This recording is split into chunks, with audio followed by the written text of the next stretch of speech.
This video will contain spoilers for A Place Further Than the Universe. The world is vast. Vast not just in terms of scale, but also in opportunity. Though our lifetime only spans the better part of a century, that hasn't stopped some of us from reaching extraordinary heights, both metaphorically and literally. Stories of courage are passed down, inspiring entire generations to match and even best previous records. For many, a journey can be what separates a mediocre life from an unforgettable one. The elevating sensation of thrill that accompanies an adventure is plenty satisfying, but that feeling lingers in the memories of those who witnessed it. All of us want to achieve greatness, and to lay claim to a feat that goes down in history, even if it's just our own history, can make all the difference. Perhaps that's motive enough, or perhaps there's another reason for that type of drive. Sometimes, a great achievement is merely a means to prove something else, a means of finding reconciliation or completing the legacy of those who couldn't. As gracious of a gift life is, it holds equally terrifying prospects that every person will encounter at some point. Part of what makes human life so precious is the ever-present risk of danger. Each day we roll the dice on the universe's game board. Though we're able to choose what paths we take, we're unable to see exactly what lies before us. A journey, as exciting as it may be, is fraught with peril. Not everything will go according to plan, and there are some things that are impossible to plan for. And thus lies the essential question of human life. Will you stand up to those challenges and take the next step? A Place Further Than the Universe asks this question by following a group of clumsy yet eager adventurers, reaching their hands towards a goal that many would consider to be out of reach. Kimuri's burning desire to get the most out of youth spreads, igniting that feeling of adventure in one fragile yet smiling Hinata, one anxious yet laughing Mizuki, and one mourning yet determined Shirase. As they embark towards that place across the horizon, they grow up as individuals and grow close as friends. This is my reflection on A Place Further Than the Universe.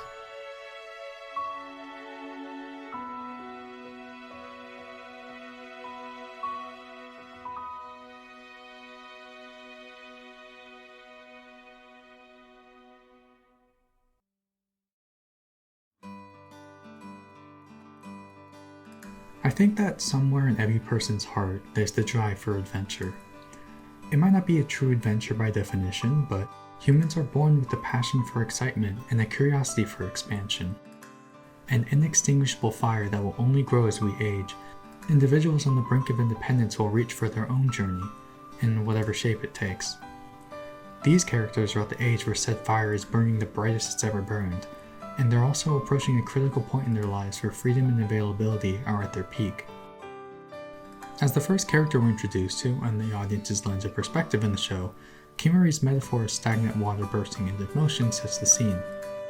Her desire to get the most out of her youth, in tandem with the aforementioned image, reflects the sense of excitement that many feel during their adolescent years.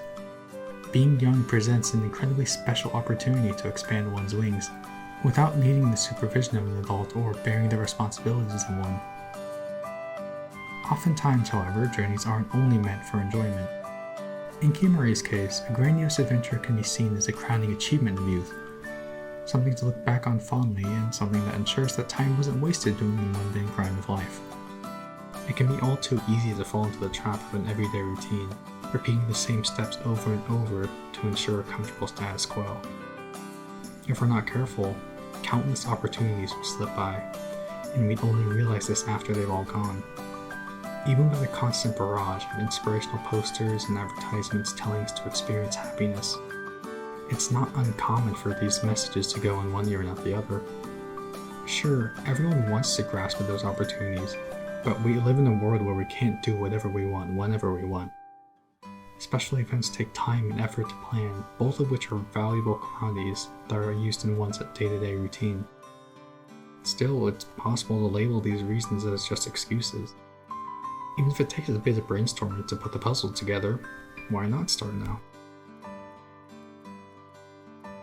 Taking that initial step is daunting. Not only are you allocating resources to something that only has intangible benefit, you're purposely stepping outside of the status quo in order to do so. While that is obvious, and it seems like a small price to pay, change subconsciously haunts a large portion of the population. Despite wanting to spread one's wings, we're often only allowing ourselves to travel through imagination. When the idea comes to actually leaping forward, we hesitate. Doubt, second thoughts hold us back, chaining us to the status quo. Although we're all aware of our binds, we also recognize the pain that comes with breaking free. Mustering the courage necessary to take that first step is not only difficult, but often not worth it. Even if the outcome is for the better, well, maybe next time. We see this kind of mentality in Megumi. I'll preface this by saying that this is not meant to criticize or berate her in any way. This is just an analysis of the idea portrayed by her character and actions. Plus, she honestly seems like a good person, being a kind of older sister to Kimuri to guide her and support her. But her chains weighed the heaviest once she caught wind of Kimuri's Antarctic plans. Megumi's smart, so she realized that such a journey would incite a great swell of growth in Kimuri, most likely creating a gap between them and taking away the necessity for an older sister. Her fear of that change is sneakily reflected within the shot composition of a conversation the two had in episode 5. Kimuri, with her sights already set on her upcoming adventure, is merrily gazing at open scenery. Megumi, struggling with her thoughts on her best friend's approaching departure, is trapped on all sides. She surely feels guilty about trying to plant seeds of doubt in Kimuri's mind, but she's already made the decision that she'd rather hold on as tight as she can to that comfort zone. During their final chat the night before the journey, Kimuri brings up how she recognizes those very same binds. She mentions that part of the reason she wants to go on the journey so desperately is in part due to the reliance on Megumi. In doing so, Megumi realizes that there's nothing else she can do, and makes the decision to end their friendship the following morning. To take a first step into a world void of anything familiar to rely on is painful. Whether it be moving from house to house, transferring to a different school, separating from past friends, or even going on a life-changing journey, change is bound to leave scars. The general image of a status quo may only involve inanimate objects and intangible comforts, but a major part of that is actually those who you're close to. You might appreciate this fact or not, but the truth remains that others you've connected to are included within your comfort zone. Even so, that change is part of what makes us grow up. We can't remain within that stagnant pool of water forever. One day, we have to burst through the wall and release all that stored up energy.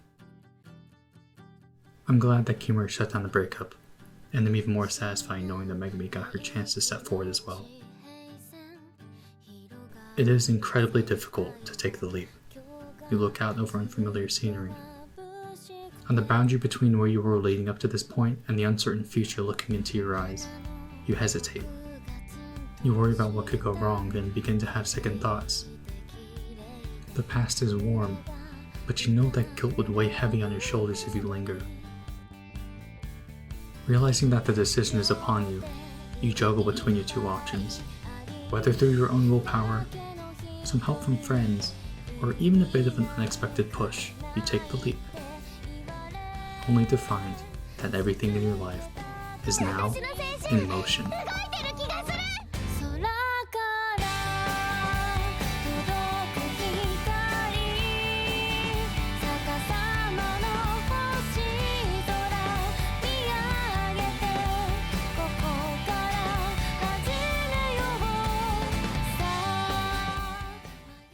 So, you've taken the first step. You've gathered your travel buddies, you've more or less finalized your roadmap, and you're prepared, or as prepared as you're going to be, to continue onward now that you finally got the ball rolling. But this is only step 1. The entire journey remains ahead. What comes next are the trials of leaving the familiarity of home. See, when you're out in the open world, you can't lean on the things you normally would at home. You can't retreat into your room, and you can't mute your worries by binge-watching anime. Everything around you is new. Everything around you is a novel experience. It might seem like a bit much, but even if it seems like you've already done enough, Why would you bother going on an adventure if the first thing you do is turn back? After all, the wise Hinata once said, 引き返せるうちは旅ではない。引き返せなくなった時に初めてそれは旅になるのだって言うし。うわ、何それ名言っぽい。誰の言葉？私なんだ。The challenges of travel are as much a part of the journey as penguins are to Antarctica. Such journeys are exciting, sure, but part of what makes them so difficult is beginning to account for those setbacks. Despite any effort put into brainstorming, to expect everything to go according to plan is simply ignorant. It's easy for one to think it'll be fine, but that same mentality is often the cause for major accidents for overconfident individuals. When all that surrounds you is uncharted territory, the first thought that comes to mind is to explore, even if it's not on your itinerary. Curiosity is a sharp double-edged sword. It gives fuel to the fire that expands our horizons, but it can also easily burn us. Still, it is said curiosity that drives us as a race to new heights. Without it, modern technology would have never gotten to this point. We wouldn't have nearly as much knowledge about how our world works, and we won't be able to create such strong connections with others. Furthermore, it's not as though we're blind to the obstacles ahead of us. In fact, oftentimes, it's the opposite. All of the main characters recognize the challenges of going to Antarctica, especially for high schoolers.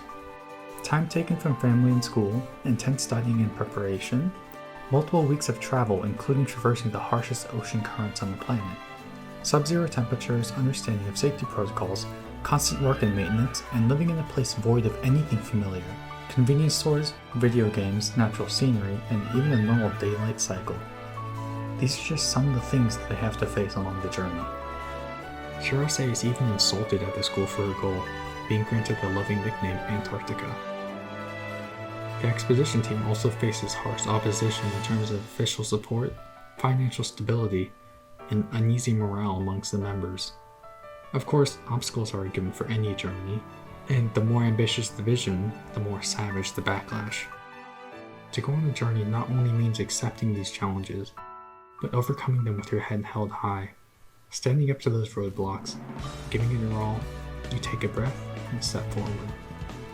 No matter how many times you find yourself on the brink of giving up, you dig deep and press on. Admittedly, this is easier said than done, but it helps to have some helping hands. As we see with these courageous Antarctic explorers, it's a bit easier and a heck of a lot more satisfying to take the lead with others at your side. Plus, if anyone was making fun of you, this is the time to let out a loud そっちかよ。ずいぶん溜まってたんですね。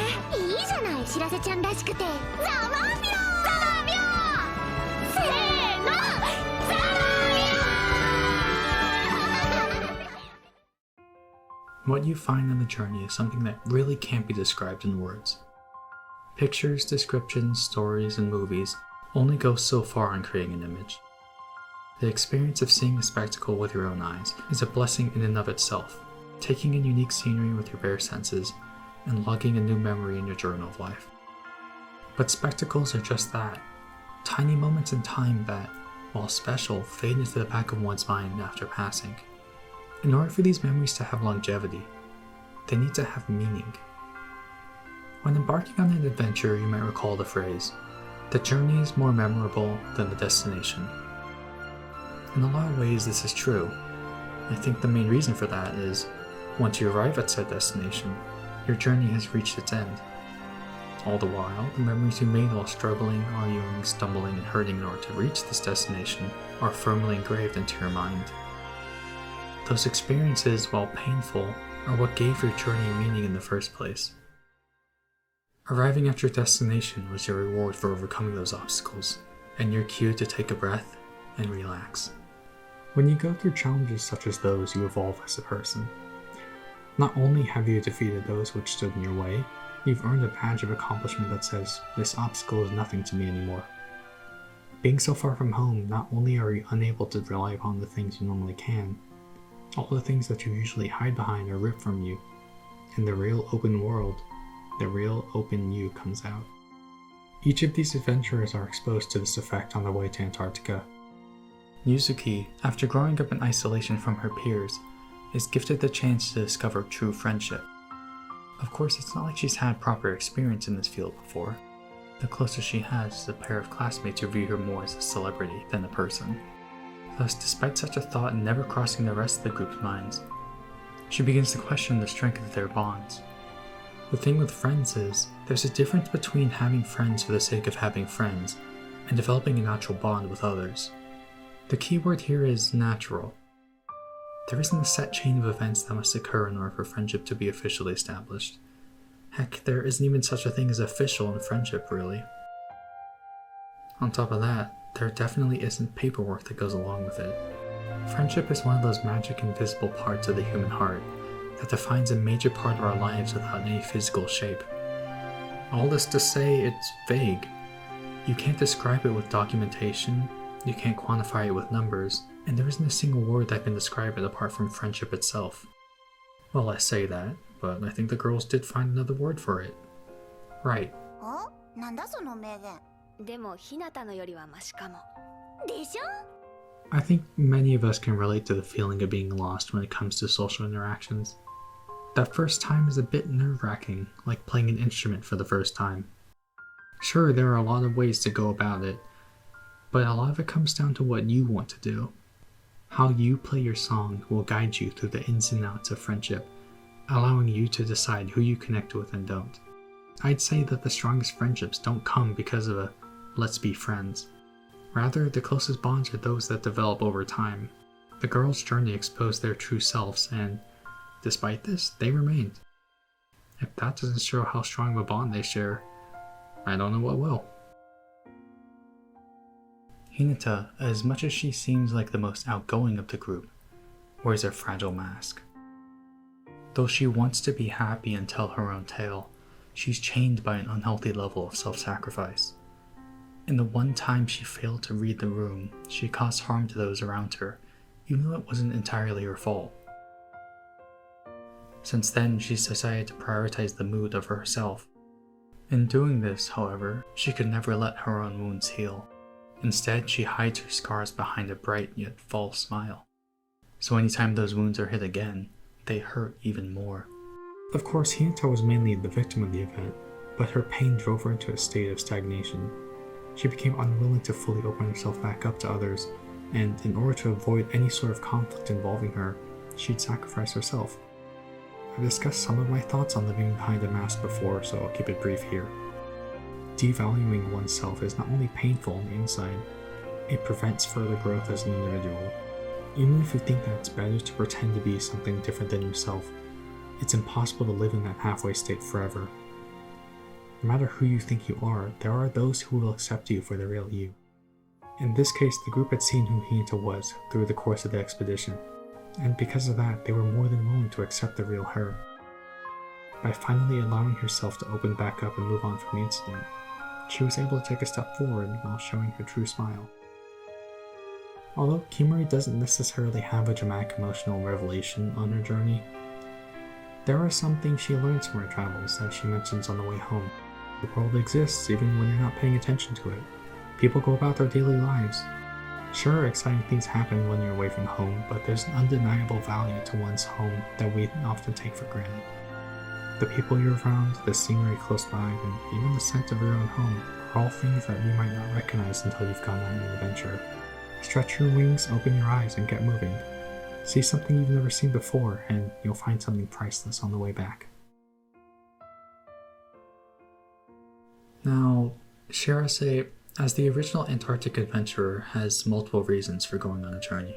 Though not her primary intention, she wants to prove the non-believers wrong. She wants to prove that she can do it if she sets her mind to it, despite being a high schooler. For those few years of non-stop working and preparation, she's been ridiculed by her classmates and rejected by the expedition team. Everything was set against her, but she didn't give up. Of course, her plan did have some holes in it, which more often than not led to a minor setback, but she nonetheless dug in her heels and refused to budge. Shirase did everything that she could, including gathering money by herself, and ignored the bombardment of insults thrown her way. Even in the uphill fight, she kept her head up and moved on, storing her frustration as fuel to press onward. Upon her arrival to the Great Frozen Continent, not only did she achieve the impossible, she finally proved to everybody that she was right. Still, this wasn't her main objective. 3 years, 1,000,000 yen, a bit of grueling travel, and a group of earnest adventurers, all culminated to support something absolutely precious to her.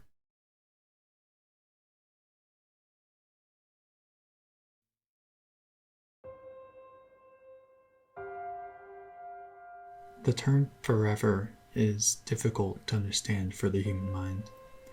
Imagine the time span of a year.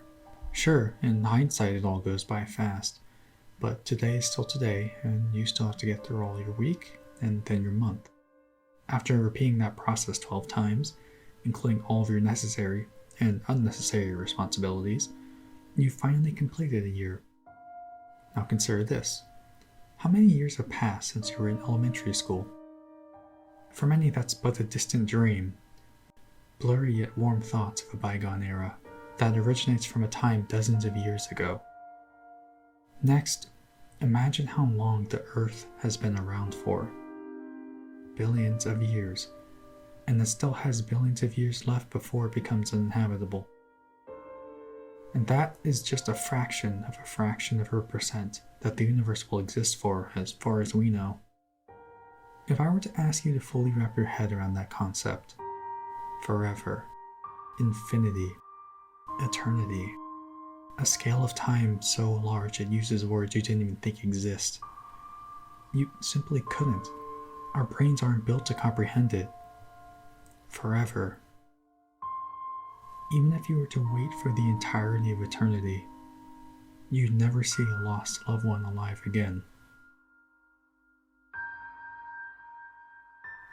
One day, Shirase finds herself trapped within that forever, a never-ending dream that she's forced to live with but is unable to accept. Takako, her one and only mother, isn't coming home. It's a truly terrifying, isolating feeling. The facade of continuity, while seemingly impervious, is fragile. We grow accustomed to our routine, going about a daily life without much thought. We're all aware that change must happen in order for us to evolve. When such an abrupt change occurs, one this impactful no less, it will send us into shock. Suddenly, we're forced to adapt to an entirely new status quo, and we're not even allowed to say anything about it. There are a handful of ways to deal with this situation, both positive and negative. In Chirase's case, she finds herself in denial. She didn't want to accept it. As days passed following the event, she found herself waiting for something to change, waiting to wake up from the dream, and waiting for her mother to come home. At some point, she made up her mind. If her mother wouldn't come home, then Chirase would go to Antarctica instead. To that end, she struggles like there's no tomorrow, working countless part-time jobs to save up money and find a way onto another civilian expedition team. The challenge is immense, however. She's still in high school. There's so much to know about Antarctica and the dangers surrounding the frozen continent. Furthermore, since the outcome of the previous one, the thought of another civilian expedition team is shaky to say the least. After her mother's death, sponsors withdrew, sapping up monetary support. Crew morale plummeted, witnessing the loss of one of the leaders of the project. Even if Shirase was to join the team, there'd be no guarantee of successfully reaching Antarctica. Not only that, she's mocked at school for having such a ridiculous goal. All the odds were stacked against her. Nevertheless, she didn't waver. She struggled and struggled and struggled, with her eyes set on that place beyond the skies. Every once in a while, she'd send an email to her mother, sending little updates about her life as though she were saying, "Wait for me, I'll be there soon." That kind of denial is one of the many tragic parts of human life. Put simply, we're stubborn. We don't like when change threatens our happiness, so we're not going to accept something like this sitting down. We'll cry, we'll shout, we'll scream, and we'll stretch our hands to any impossibility that could grant us relief. Acceptance, though often necessary, is the most difficult aspect of change. Every time we move forward, something is left behind. Every time we have to let something go, a tiny bit of that thing is left with us. A cruel reminder of something dear that is forever gone. There are countless examples of this that all of us will meet through our journey of life. Moving from school to school, saying a see you later to friends that is unknowingly the last, growing out of adolescence, discovering the ups and downs of independence, and so many more. The path we walk is fraught with obstacles, most of which are unavoidable. Though she was successful in avoiding the icebreaker, that alone wasn't enough to ease Shirase's troubled heart. If anything, it added more clouds to the storm. Now her feet stood in the exact footsteps of her mother. She was surrounded by her mother's closest friends, those who witnessed the event firsthand. As probably the other person who was affected by Takako's death the most, Gin finds herself in a particularly difficult position. On one hand, she's bearing the responsibility of the expedition team captain. On the other, she holds the memories, feelings, and daughter of her late friend. Because she was the captain for the previous expedition team as well, she feels that Shirase holds her accountable for Takako's death. It was her call to end the search. Now, Shirase shows up with her eyes set on Antarctica, and won't take no for an answer. Suddenly, the expedition takes on a whole new weight. Everyone among the staff feels the heavy atmosphere. After all, many of them once knew Takako personally. While the journey's purpose in beginning preparations for the observatory is benevolent, it's wrought by underlying sorrow. Still, that goal remains. As with the other obstacles along the journey, Takako's death was but a setback. After all, the group's objective never went away. Once the next opportunity arose, they took it. The new staff, the old staff, Gin, everybody. Shirase was headed to Antarctica to see the stars.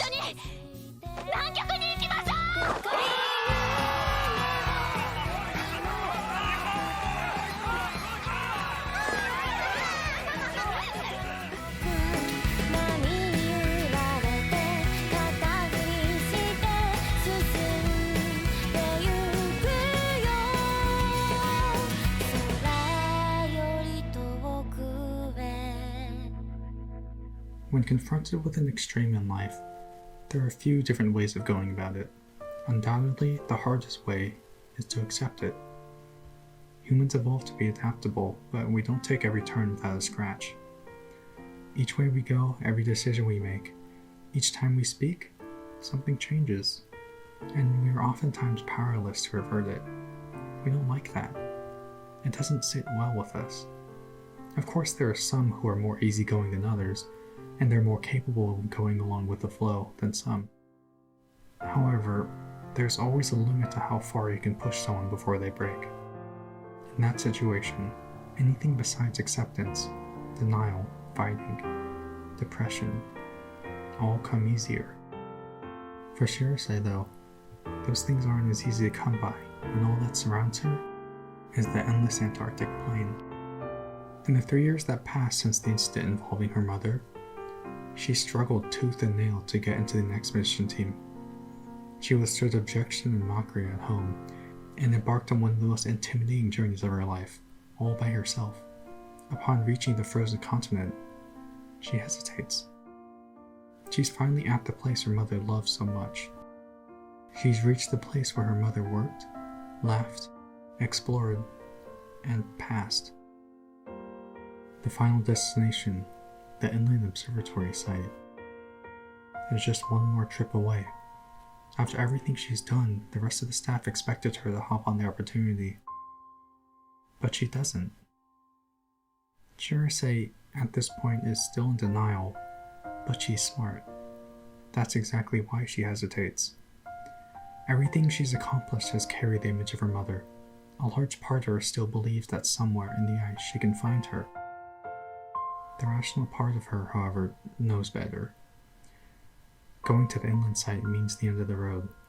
She'll have reached her goal. The journey will be over. She'll be forced to face the truth.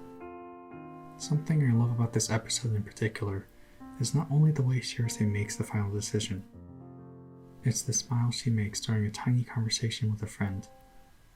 Kimari mentions that without the entire group, she'd probably not love Antarctica as much as she does.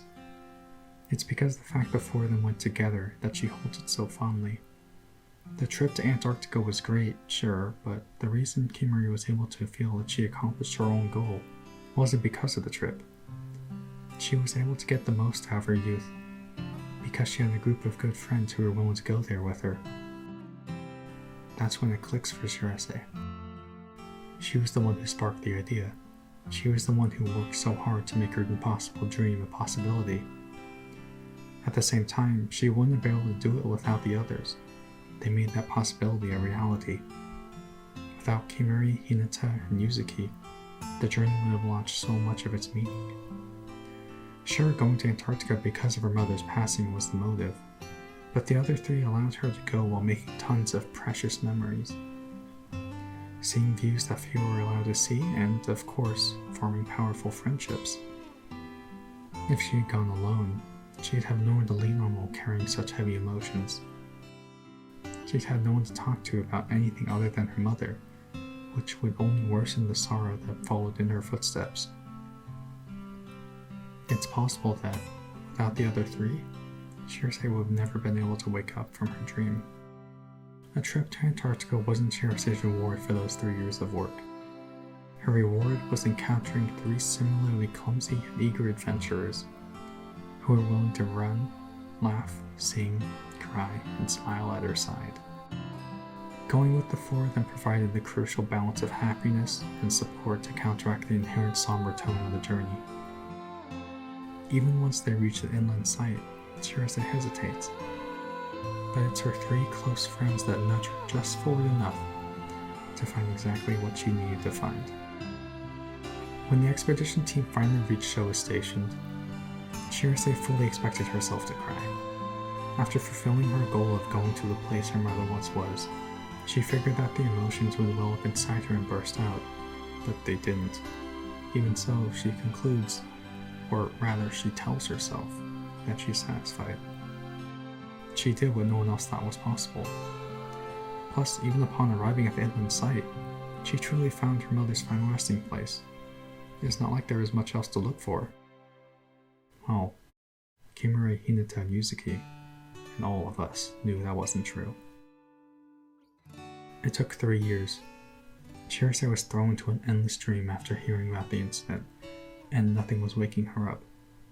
Instead, she valiantly found the resolve and started fighting with hopes of going to Antarctica herself. She worked countless jobs, overcoming rejections and insults alike in order to make the impossible possible. There's no way she would be satisfied by just going there for nothing. It wouldn't solve anything. All she needed to do was dig a little bit further. And in doing so, the group found the laptop. She'd made it to Antarctica. She'd gone to the observatory site. She'd made it all the way to a place further than the universe. And what was awaiting her wasn't her mother. It was closure. Seeing all those emails over the years come straight back to her was waking up from the dream. In a way, it allowed her to witness her mother's passing firsthand instead of being told that she wasn't coming home. There was no fog to obscure the details. Shirase's mother had moved on, and it was time for Shirase to move on as well. The emails came right back to her, shattering the dream, ending the denial, and concluding the journey.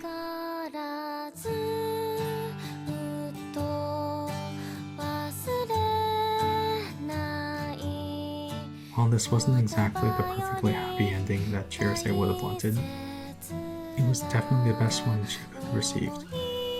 It's unrealistic to assume that her mother would have survived out there for very long, let alone 3 whole years.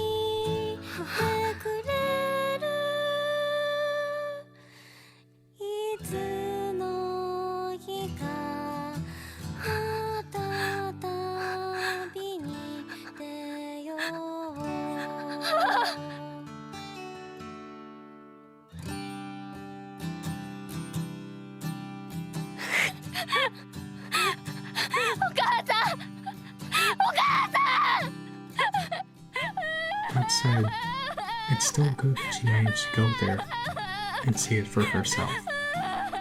Finding the laptop and seeing her emails was what pushed her out of her eternal dream, allowing her to let go and move forward again.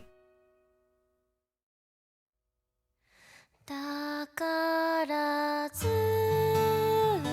と忘れない一緒にいたかけがえのない時がきっとつないでくれる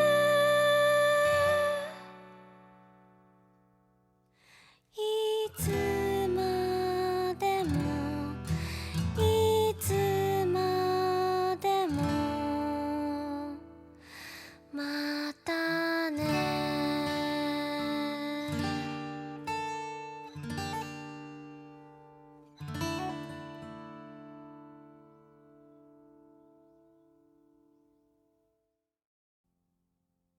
I can imagine that learning of a loved one's death from far away creates a horrible feeling inside. You don't know all the details because you weren't there. Despite the news, no matter how rational you are, I'm sure that a part of you clings to the notion that that loved one is still out there somewhere. Dealing with death is an incredibly difficult task as a human being. And having to deal with it without being allowed proper reconciliation is absolutely heart-wrenching. One way or another, we need to find that closure in order to take the next step.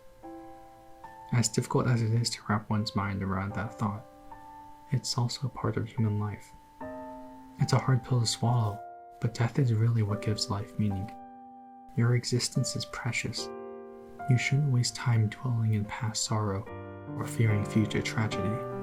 Take what you're given and live life in the present with a smile. It's a journey, and just like Shirase, find meaning not just in your ultimate goal, but the memories you make along the way.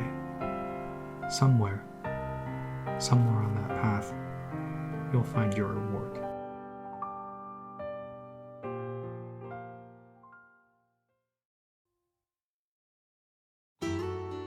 A Place Further Than the Universe is an incredibly special show for me.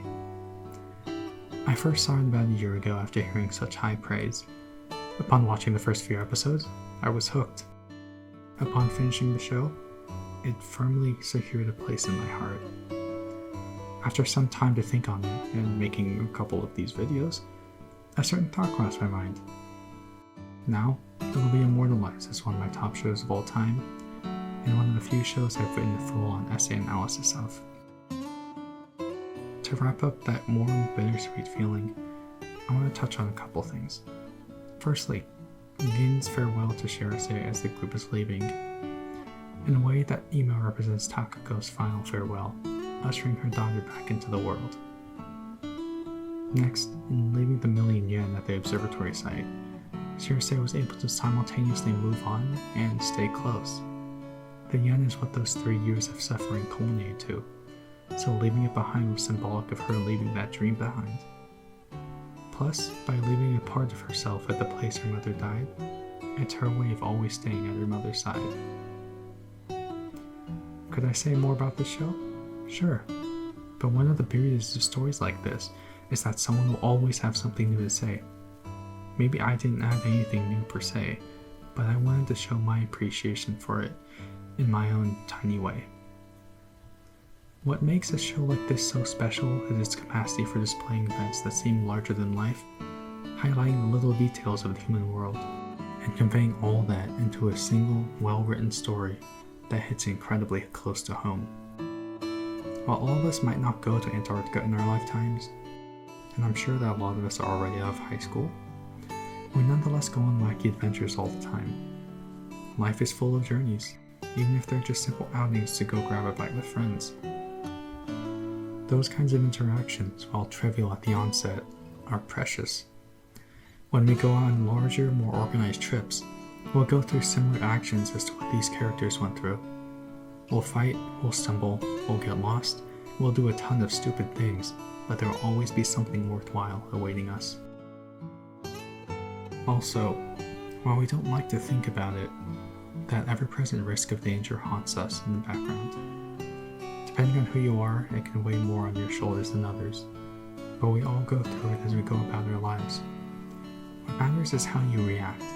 Change is difficult, especially when it involves those who you're close to, but it's human nature to change. Life would be meaningless without it, so do your best to accept it. I know it will be hard, but in finding closure in those dark times, you're able to move forward stronger than before. Following these goofy, lovable adventurers, I'd say they did find an answer to that central question of life. Did they stand up to those challenges and take the next step? Absolutely, and they did so the same way they always have and always will.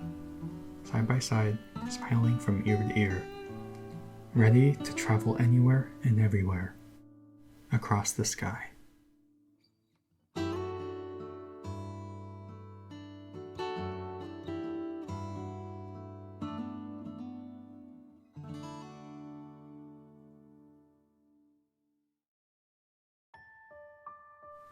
So, it's been a bit. To be fair, I never did set a schedule for these things. Either way, apologies for that. I can never really guarantee consistency as of right now, but, hey, new video. Judging by how I feel about the last two, I'm sure something is going to haunt me about this a few months from now. Hopefully I'll be able to find something to like in its publishing. And hopefully you found something good about this too. If you did, or if you have further thoughts on the video or the show in general, please do add to the discussion. When am I getting into more of these? I don't know. If you are someone who is looking forward to these, find solace in the fact that I do have other ideas for shows I could write about, but don't expect me to pump these out all the time. In all sincerity, thank you so much for watching. It means the world that you take the time out of your day to listen to me ramble about stuff for the better part of an hour. Thank you. Until next time.